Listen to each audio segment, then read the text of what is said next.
College में attendance बन गया था।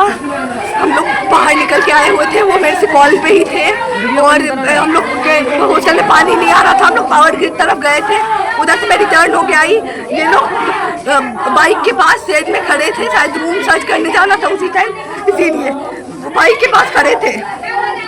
ब्लैक नकाब में एक आदमी आया और मतलब उसके पास एक बंदूक था, वो दिखा के। ब्लैक आदमी कौन था? वो पूरा मेरा पापा है, Prem Shankar Jha. He killed, he shoot and my husband right here, मेरे आंखों के सामने। उसने मेरे हस्बैंड से पूछा कि ये बाइक किसका है, बुलेट किसका है। उन्होंने बोला कि मेरा बुलेट है, लोग कुछ मत कीजिए। और वो उसको डायरेक्ट शूट किया, भागने लगा और मेरा हस्बैंड दौड़ के मेरे तरफ आए। मैं उनके तरफ गई, मेरे गोदी में आके गिरे मेरे हस्बैंड, मेरे गोदी में गिरे, फिर उनको पकड़ के लेके आए। सोशल मीडिया पर यह वीडियो और कुछ तस्वीरें जम करके वायरल है, जो आप तमाम लोगों ने देखा होगा। असल में पूरा मामला बिहार के दरभंगा का है। दरभंगा में डीएमसीएच है, Darbhanga medical college and hospital. वहाँ नर्सिंग कॉलेज में एक लड़का जिसका नाम है राहुल कुमार मंडल, वो सेकेंड ईयर का छात्र है, वहीं छात्र था। वहीं दूसरी एक लड़की जिसका नाम तनु प्रिया था, वह फर्स्ट ईयर की स्टूडेंट थी। दोनों के बीच मुलाकात हुई। दोनों की मुलाकात के बाद एक दूसरे से वो दोनों प्रेम करने लगे। प्रेम प्रसंग इस लिहाज से बढ़ता चला गया कि दोनों ने ये फैसला किया कि हम दोनों बालिग हैं और ये फैसला कर सकते हैं हिंदुस्तान के संविधान के मुताबिक कि हम एक दूसरे से विवाह कर ले। और तारीख 5 मई सन 2025 दोनों ने शादी कर ली। लेकिन इस शादी से तनु के परिवार वाले नाराज थे।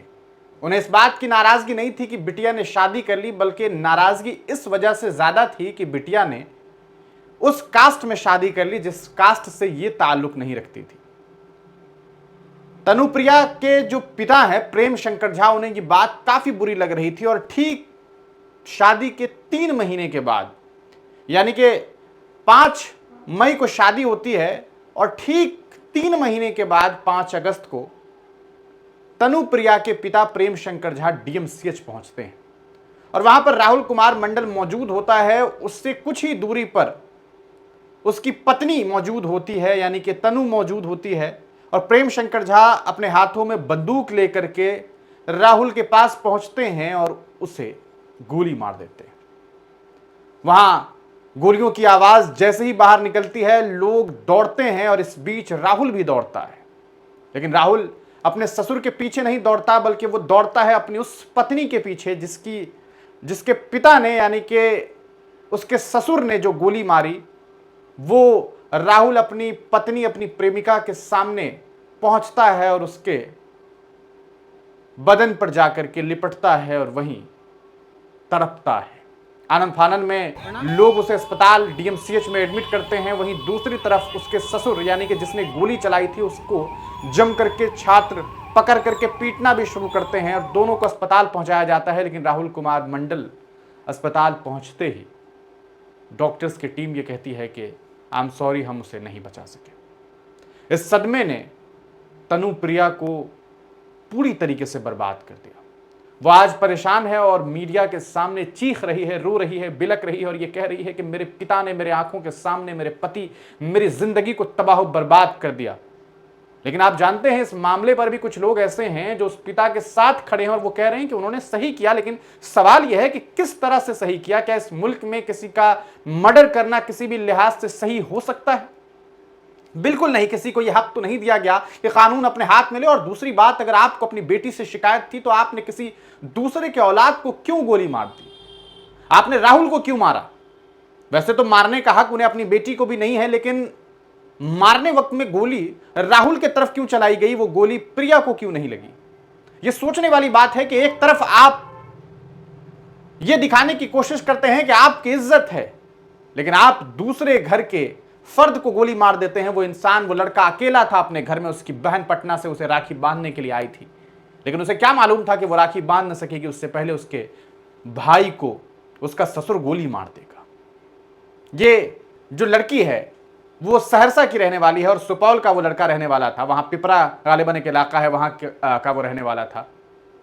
उसे डीएमसीएच के अंदर घुस करके मार दिया जाता है। ये सवाल तो डीएमसीएच के एडमिनिस्ट्रेशन पर भी खड़ा होता है कि आखिरकार वहां के गार्ड कहां थे और कैसे कोई इंसान हाथों में बंदूक लेकर के, कारतूस लेकर के अंदर पहुंच गया और वहां जाकर के गोली मार दी। ये ऑनर किलिंग समझ से परे है कि यहां सब कुछ होने के बाद, तमाम सिस्टम होने के बाद वहां गोली कैसे चली, कोई लेकर के बंदूक कैसे अंदर चला गया। अब सवाल उन लोगों से जो ये कह रहे हैं कि सही किया, जरा जवाब दे सकेंगे कि सही कैसे किया? गोली चलानी थी तो आपने राहुल कुमार मंडल पर गोली क्यों चलाई? बस इसलिए क्योंकि राहुल कुमार मंडल ब्राह्मण नहीं था, झा नहीं था। ये क्योंकि इंटरकास्ट मैरिज का मामला था, क्योंकि ये एक अंतर जातीय विवाह की वजह से ये सारा का सारा मामला सामने आया। तो सवाल यह है कि आप राहुल पर गोली क्यों चलाते हैं? यह किसने दिया? क्या ऐसे लोगों के खिलाफ सख्त से सख्त कार्रवाई नहीं की जानी चाहिए? जरा सोच करके देखिए कि 3 महीने पहले उस बच्ची ने शादी की और उसके 3 महीने के बाद उसके अपने बाप ने उसके अपने पति को गोली मार दिया। ये कितना भयानक है, कितना भयावह है उस देश में, जिस देश में संवैधानिक तौर पर लोगों को लिव इन रिलेशनशिप में रहने तक का हक दिया गया है। लेकिन जब कानून बनाए गए तब लोगों ने विरोध नहीं किया, तब ये कह रहे थे कि भैया सब कुछ सही है, कुशल मंगल है, और यहां तो सिर्फ शादी हुई है। और आपको मालूम होना चाहिए कि बिहार में इंटरकास्ट मैरिज करने पर सरकार की तरफ से प्रोत्साहन राशि भी दी जाती है, ताकि ये एक बेहतरीन कदम है, इसलिए लोगों को सपोर्ट किया जाए। आप जरा ऐसे गूगल करिए और देखिए, जानिए, समझिए, तो आपको मालूम पड़ेगा। जरा आप बताइए कि इस मामले में कौन गुनहगार है, किसकी गलती ज्यादा है। अगर प्रेम शंकर झा साहब को इस बात का दुख है कि उनकी बेटी ने कैसे किसी अन्य जाति के लड़के से शादी की, तो उन्हें तो अपने परवरिश के बारे में सोचना चाहिए था कि उन्होंने कैसी परवरिश की अपने औलाद की, कि उसने बगैर आपकी मर्जी के किसी दूसरे जाति के लड़के से शादी कर ली। और जब आपके हाथों में बंदूक था, जब आपके गोली चलाने की बारी थी, तो आपने अपनी बेटी पर निशाना नहीं साधा, किसी और के बेटे पर निशाना साधा। ये बताता है कि आप कैसे थे।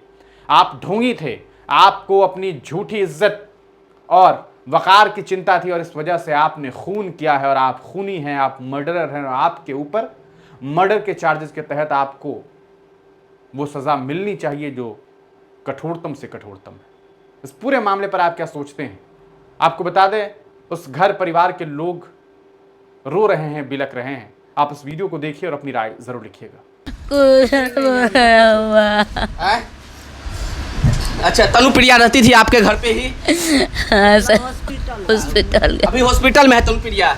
अच्छा, धमकी उमकी भी मिलता था पहले क्या? कुछ न बाबू, धमकी नहीं दल का कुछ ना। अच्छा, केस चल रहा था? केस सलाह देना सकते। हाँ। और कुछ नहीं चलेला, सब शांत भए गेल रहे, तब दाढ़िया कॉलेज में पढ़े। अच्छा, के कॉलेज में के क्लास करे रहा। अच्छा, डॉक्टरी का पढ़ाई कर रहा है।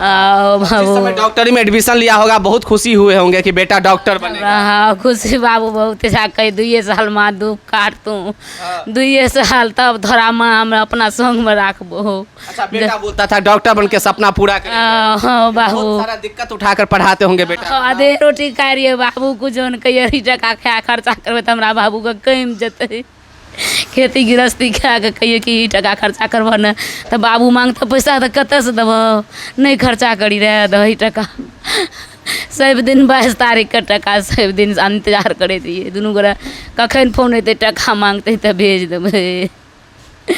फोन आबै के साथ बेटा बापा ओकर छरपटाबे लागे, हे रे तोरा में पे फोन में पैसा छौ, आ कि बैंक जाए पड़तै, तना तना कह पढ़ेलिए बेटा के हमें बाबू।